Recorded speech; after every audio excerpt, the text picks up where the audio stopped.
नमस्कार, फाइटर समाचार में आपका स्वागत है। पेश आज 23 दिसंबर दोपहर 3 बजे राजस्थान की खास खबरें।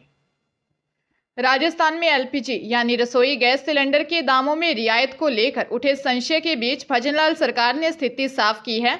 सरकार ने अपनी 10 प्राथमिकताएं दोहराते हुए स्पष्ट किया है कि प्रदेश में सभी गरीब यानी बीपीएल परिवार की महिलाओं को रसोई गैस सिलेंडर 450 रुपए में दिया जाएगा। बीजेपी ने चुनाव घोषणा पत्र में 450 रुपए में सिलेंडर देने की घोषणा की थी। अब सरकार ने 450 रुपए में सिलेंडर देने की घोषणा को लागू करने के संकेत दिए हैं। कांग्रेस राज में उज्ज्वला योजना के लाभार्थी परिवारों को 500 रुपए में सिलेंडर मिल रहा है। अब सरकार 450 रुपए में सिलेंडर देगी। केंद्र सरकार प्रधानमंत्री उज्ज्वला योजना में परिवारों को 600 रुपए में सिलेंडर दे रही है। ऐसे में 450 रुपए में सिलेंडर देने पर राज्य सरकार को बचे हुए 150 रुपए देने होंगे। हालांकि यह कब से दिया जाएगा, फिलहाल स्पष्ट नहीं किया है।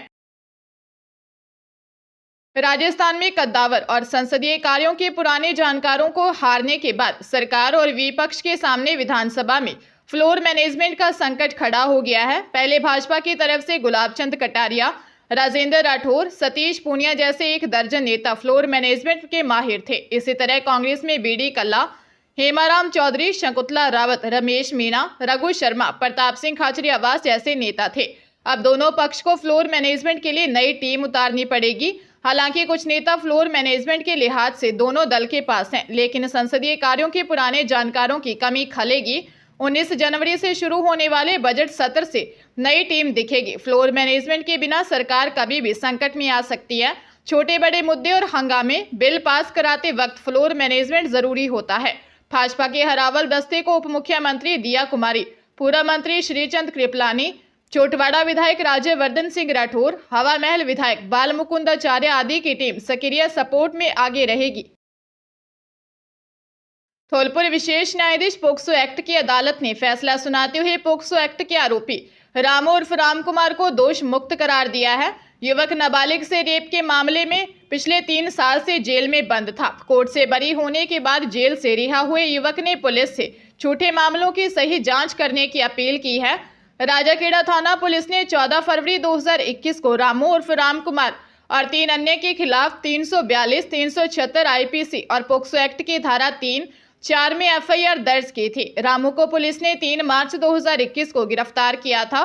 पुलिस ने इस मामले में आरोपी रामू के खिलाफ जुर्म प्रमाणित मानते हुए मई 2021 को न्यायालय में चार्जशीट सौंप दी थी। रामू पर आरोप था कि उसने पेट के दर्द की गोली लेने गई 15 वर्षीय नाबालिग के साथ रेप किया था।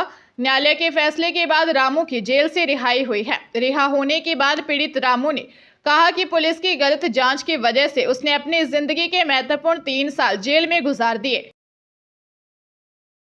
उदयपुर में रॉयल वेडिंग हुई। हरियाणा के भाजपा विधायक भव्य बिश्नोई और राजस्थान की रहने वाली आईएएस परी बिश्नोई की शादी हुई।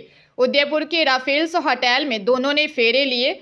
शादी समारोह गार्डन में हुआ था। कार्यक्रम में दोनों ही परिवारों के पारिवारिक मेहमान ही बुलाए गए थे। शादी के बाद पहला रिसेप्शन कल पुष्कर अजमेर में होगा। इसके बाद 26 दिसंबर को आदमपुर में प्रतिभोज कार्यक्रम है। 27 दिसंबर को नई दिल्ली में ग्रैंड रिसेप्शन होगा। हरियाणा के पूर्व सीएम चौधरी भजनलाल के पोते और आदमपुर सीट से विधायक भव्य बिश्नोई की 1 मई को परी बिश्नोई से सगाई हुई थी। परी संघ लोक सेवा आयोग 2019 बैच की महिला अफसर है, जिन्हें सिक्किम काडर मिला हुआ है, जहां पर वे सब मजिस्ट्रेट के पद पर तैनात हैं। शादी के लिए उन्होंने अपना कैडर चेंज करवाया है। अब उन्हें हरियाणा काडर की एनओसी भी मिल गई है। पंजाब के जलंधर में जंडियाला के पास पंजाब पुलिस और हरियाणा के कुख्यात गैंगस्टर कौशल चौधरी के गुर्गे के बीच मुठभेड़ हो गई। घटना में करतारपुर जलंधर के रहने वाले गैंगस्टर दविंदर को गोली लगी है। दविंदर वही गैंगस्टर है जिसने जलंधर बस स्टैंड के बाद डेल्टा पार्किंग में ट्रैवल एजेंट इंद्रजीत की गाड़ी पर करीब 5 गोली मारी थी। पुलिस को मौके से कौशल चौधरी गैंग के नाम से 5 करोड़ रंगदारी मांगने की पर्ची मिली थी। पुलिस कमिश्नर स्वप्न शर्मा ने बताया कि सीआईए स्टाफ के इंचार्ज सुरेंद्र कंबोज को लीड मिली कि गैंगस्टर का थाना सदर के एरिया में मूव हुआ है। सूचना पर ट्रैप लगाया। जब पुलिस ने आरोपियों को पकड़ना चाहा तो आरोपी भागने लगा और पुलिस पर फायरिंग कर दी। आरोपी ने पुलिस पर 4 सीधी गोलियां चलाई। जवाबी कार्रवाई में आरोपी के पैर में गोली लगी। आरोपी का एक साथी फिलहाल फरार चल रहा है, जिसकी तलाश के लिए पुलिस दविंदर से जल्द पूछताछ शुरू करेगी। राजस्थान में प्रतियोगी परीक्षाओं में फर्जी सर्टिफिकेट के आधार पर नौकरी लगने वाले अभ्यर्थियों की अब शामत आने वाली है। कर्मचारी चयन बोर्ड ने शिक्षक भर्ती परीक्षा में सिलेक्ट होने वाले 58 अभ्यर्थियों के फर्जी खेल सर्टिफिकेट मिलने पर उन्हें डिबार करने की तैयारी शुरू कर दी है। इसके लिए फर्जी सर्टिफिकेट मिलने वाले अभ्यर्थियों को 10 दिन में स्पष्टीकरण देने का वक्त दिया गया है। इसके बाद बोर्ड द्वारा फर्जी अभ्यर्थियों के खिलाफ कानूनी कार्रवाई भी शुरू की जाएगी। दरअसल राजस्थान कर्मचारी चयन बोर्ड द्वारा 48,000 पदों पर शिक्षकों की भर्ती प्रक्रियाधीन है। इनमें से लेवल 1 में 32 और लेवल 2 में 26 अभ्यर्थियों के फर्जी खेल प्रमाण पत्र लगाकर नौकरी हासिल करने की कोशिश की थी, जिन्हें बोर्ड ने क्रॉस वेरिफिकेशन के दौरान पकड़ लिया। इसके बाद बोर्ड द्वारा अब इन 58 अभ्यर्थियों को आजीवन प्रतियोगी परीक्षा में बैन करने के साथ ही इनके खिलाफ कानूनी कार्रवाई की तैयारी शुरू कर दी है। राजस्थान के सरकारी और प्राइवेट स्कूलों में 25 दिसंबर से 5 जनवरी तक शीतकालीन अवकाश रहेगा। 6 जनवरी और इसके बाद भी तापमान ज्यादा गिरा तो सर्दी छुट्टियां बढ़ सकती हैं, जिसके लिए जिला कलेक्टर को अधिकृत किया जाएगा। शिक्षा विभाग की ओर से जारी शिविरा पंचांग के मुताबिक 25 दिसंबर से 5 जनवरी तक शीतकालीन अवकाश रहेगा। इस दौरान सरकारी और प्राइवेट स्कूल बंद रहेंगे।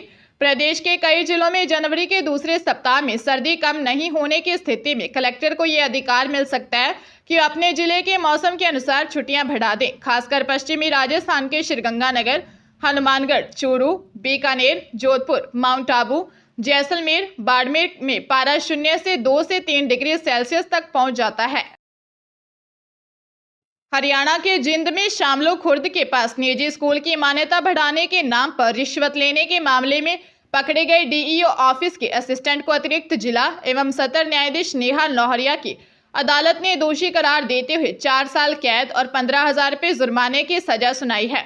अभियोग के अनुसार 2026 में कौशिक नगर जिंद निवासी मनधीर ने एसीबी को दी शिकायत में बताया था कि उसका गांव में निजी स्कूल है और इसकी मान्यता 8वीं तक की है। उसने अपने स्कूल की मान्यता बढ़ाने की खातिर जिला शिक्षा अधिकारी कार्यालय में फाइल लगाई। डीईओ कार्यालय का मनीराम फाइल को आगे बढ़ाने की एवज में 50,000 रुपये की रिश्वत मांग रहा है। 10,000 रुपये पहले ले चुका था। एसीबी की टीम ने असिस्टेंट मनीराम को 40,000 रुपये की रिश्वत के साथ रंगे हाथों पकड़ लिया था। जालोर शहर के बिशनगढ़ रोड पर द्वितीय फेज में एक परिवार पर पड़ोस में रहने वाले कुछ लोगों ने हमला कर दिया। इसमें एक युवक की बदमाशों ने हत्या कर दी। बचाव में आने वाले 2 जनों को चोटें आई हैं। पुलिस के अनुसार नून व हाल द्वितीय फेज निवासी 40 वर्षीय कालाराम बागरी खाना खाने के बाद घर पर बैठे बातें कर रहे थे। इस दौरान पड़ोसी मोहनलाल, उसके पुत्र मनोज, विजय भाणिया उर्फ भोलाराम और नरेश तथा मोहनलाल की पत्नी पाबू देवी ने कालाराम पर हमला कर गंभीर घायल कर दिया। परिजन उसे अस्पताल ले गए। यहां पर गंभीर होने पर उपचार के लिए रेफर कर दिया। रास्ते में कालाराम ने दम तोड़ दिया। मृतक के भाई सूजाराम ने रिपोर्ट के आधार पर 7 जनों पर हत्या का आरोप लगाया है। अब तक पुलिस संदिग्धों से पूछताछ कर रही है। थानाधिकारी राजेंद्र पुरोहित ने बताया कि संदिग्धों से पूछताछ की जा रही है। पंजाब की होशियारपुर की टांडा पुलिस ने किसानों के साथ 67 लाख की ठगी करने वाली महिला को हिरासत में लिया है। आरोपी महिला की पहचान ममता रानी, पत्नी पवन कुमार, निवासी उड़मुड़ के रूप में की गई है।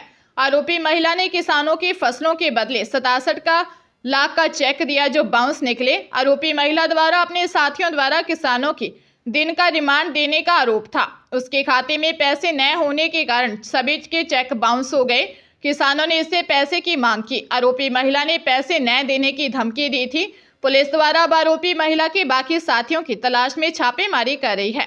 महिला से किसानों के साथ हुई ठगी के पैसों के बारे में और सख्ती से पूछताछ की जा रही है।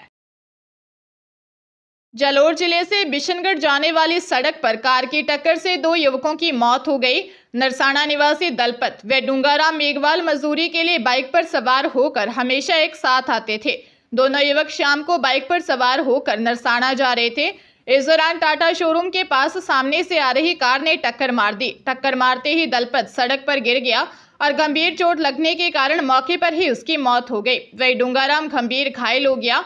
इलाज के लिए जालोर से जोधपुर ले जाते समय डूंगाराम ने दम तोड़ दिया। पुलिस ने मामला दर्ज कर जांच शुरू कर दी है।